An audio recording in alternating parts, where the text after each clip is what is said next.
चलो हम लोग करते हैं अपने solid state physics and device and electronics के सिलेबस का ओवरव्यू। आईआईटी जैम के पर्सपेक्टिव से बहुत इंपॉर्टेंट टॉपिक है और यहाँ से क्वेश्चन आपको मिलेगा ही मिलेगा, कंफर्म मिलेगा। और कई बार बहुत ज्यादा, मतलब इसका जो वेटेज है वो काफी ज्यादा होता है, कुछ केसेस में सबसे ज्यादा भी होता है। तो सबसे important, one of the most important, वैसे तो सारे ही सेक्शन इंपॉर्टेंट होते हैं, बट इस सेक्शन की खास बात यह है कि यहाँ से क्वेश्चन इजी ज्यादा पूछे जाते हैं। अब जब भी क्वेश्चन इजी आता है तो उसकी एक अच्छी बात ये होती है कि आसानी से सॉल्व हो जाता है।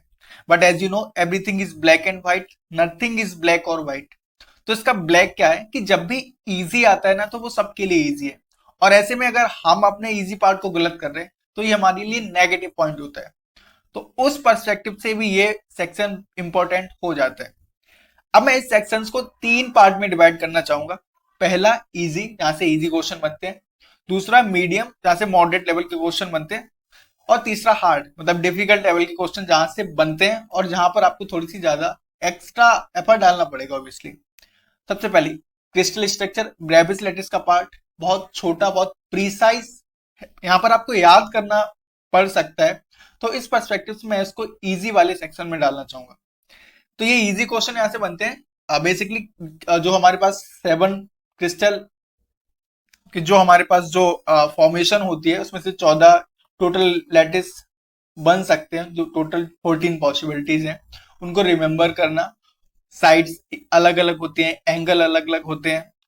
बीसीटी किसमें एग्जिस्ट कर, बॉडी सेंटर किसमें एग्जिस्ट करता है, फेस सेंटर किसमें एग्जिस्ट करता है, किसमें नहीं करता है, क्यों नहीं करता है, फिलहाल हमारे लिए वो काम की चीज नहीं है, बट किसमें करता है किसमें नहीं करता है वो हमारे लिए important.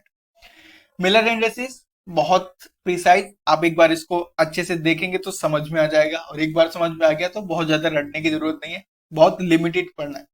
Diffraction, Bragg law, two D sine theta equal to M lambda N lambda, एक फॉर्मूले से ऑलमोस्ट सारे क्वेश्चन सॉल्व हो जाते हैं।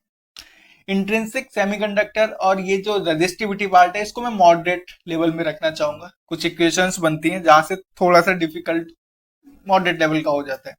अगेन पीएन जंक्शन डायोड वाला पार्ट इजी रहता है, कैरेक्टरिस्टिक इजी रहता है, फर्मी लेवल का भी आप इजी मान सकते हैं, तो मैं इसको इजी लेवल में रखूंगा। आगे आगे हम अगले पार्ट की तरफ बढ़ते हैं, जो हमारे सिलेबस में आगे की जो चीजें मेंशन है उसमें जेनर डायोड, इस वाले पार्ट को मैं जैसे ही बीसीटी की कैरेक्टरिस्टिक्स आ जाती हैं, इसमें जो ये 3 मोड है तो थोड़ा सा लेंदी वाला पार्ट हो जाता है, थोड़ा सा डिटेल समझने की जरूरत पड़ सकती है, तो मैं इसलिए इसको डिफिकल्ट वाले पार्ट में रखूंगा। Single stage amplifier, two stage question यहाँ से इजी आते हैं, सिंगल स्टेज एम्पलीफायर के क्वेश्चन इजी आते हैं, लेकिन जब हम कॉन्सेप्ट की तरफ जाते हैं तो थोड़ा सा डिफिकल्ट पोर्शन हमको फेस करना पड़ता है, तो उस हिसाब से मैं इसको मॉडरेट में रखूंगा। ऑसिलेटर वाला पार्ट ऑफ कोर्स ये one of the most difficult part रहता है, अगर मैं इस सेक्शन 7 की बात करूं तो उस हिसाब से ये डिफिकल्ट पार्ट में आता है, जहां आपको थोड़ा सा एक्स्ट्रा एफर्ट डालने पड़ेंगे, डीप अंडरस्टैंडिंग रखनी पड़ेगी। अब बुलियन अलजेब्रा की मैं बात करूं तो ये तो ऑब्वियसली इजी वाला पार्ट है। बुलियन अलजेब्रा बाइनरी नंबर्स को क्या होता है, उसको कैसे रिप्रेजेंट करते हैं, कैसे उनको ऐड करते हैं, कैसे इनको सब्सट्रैक्ट करते हैं, बहुत मतलब इस टाइप के क्वेश्चन आते हैं। कुछ केसेस में देखा जाता है कि आपको टेबल वगैरह बनाकर इसको सॉल्व करना पड़ सकता है, गेट के केस में आता है, लेकिन मोस्ट ऑफ द टाइम यहाँ से इजी क्वेश्चन बनता है। तो अगेन जब आप कर रहे होते हैं, उसको सॉल्व कर रहे होते हैं, एग्जाम का प्रेशर होता है, तो मिस्टेक होने के चांस थोड़े से होते हैं। इजी सवालों में भी आपने देखा होगा कभी कभी मिस्टेक हो जाती है, तो उसके लिए क्या करना है हमको, प्रैक्टिस प्रैक्टिस प्रैक्टिस। राइट, तो ये इजी वाला पार्ट है। अगेन गेट की बात करूंगा तो फिर से इजी वाला पार्ट है।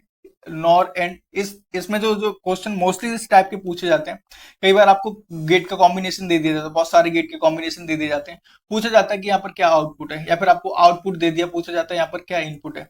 अभी जब हम लोग प्रीवियस ईयर को सॉल्व करेंगे तो इसको देखने वाले हैं। राइट, और आपको गेट में भी बहुत स्पेसिफिक पढ़ने हैं, सारे गेट, मतलब गेट तो बहुत सारे बन सकते हैं, वो जो फंडामेंटल गेट है उनके बारे में आपको पढ़ना है। तो उसमें कौन कौन से आ जाते हैं, एंड गेट, और gate, not, NAND, NOR, exclusive XOR आ जाता है। ठीक है, तो इनकी ट्रुथ टेबल, इनको कैसे कंबाइन कर सकते हैं, और De Morgan theorem. De Morgan theorem थोड़ा सा लेंदी वाला पार्ट है, जहां पर आपको थोड़ा एक्स्ट्रा एफर्ट डालने पड़ेंगे सीखने के लिए ऑब्वियसली। बाकी यहाँ जो और जो ऊपर वाले जो पार्ट है वो कंपेरेटिवली इजी होते हैं, आसानी से आप सीख सकते हैं। एफर्ट और प्रैक्टिस आपको याद रखना ही पड़ेगा। परसेप्शन, पेशेंस एंड डेडिकेशन, ये 3 चीजें आपको जरूरी है इस एग्जाम को क्लियर करने के लिए, राइट।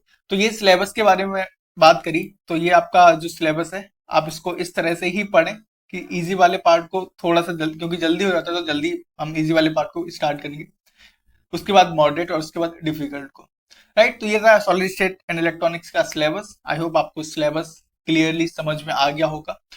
बुक्स की अगर हम बात करें तो इसके इसके लिए आप कौन सी बुक के साथ जा सकते हैं? सबसे पहले बॉयल स्टेट, आप जो इलेक्ट्रॉनिक्स वाले पार्ट के लिए बॉयल स्टेट द बेस्ट। उसके बाद बिग होस बुलियन अलजेब्रा वाले पार्ट के लिए,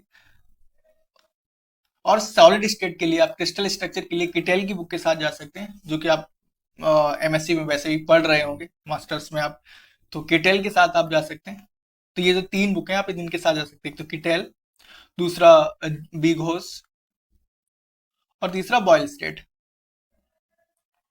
तो इन बुकों के साथ आप जा सकते हैं, और ये बुक पढ़ने के बाद आपको प्रैक्टिस करनी है। एक बात हमेशा ही याद रखना है, सबसे पहले सिलेबस को देखना है, फिर उसमें से किस टाइप के क्वेश्चन पूछे जा रहे हैं, फिर उसके बाद पढ़ना है, और उसके बाद प्रैक्टिस करनी है। यही स्टेप आपको फॉलो करना है, यही द बेस्ट अप्रोच है।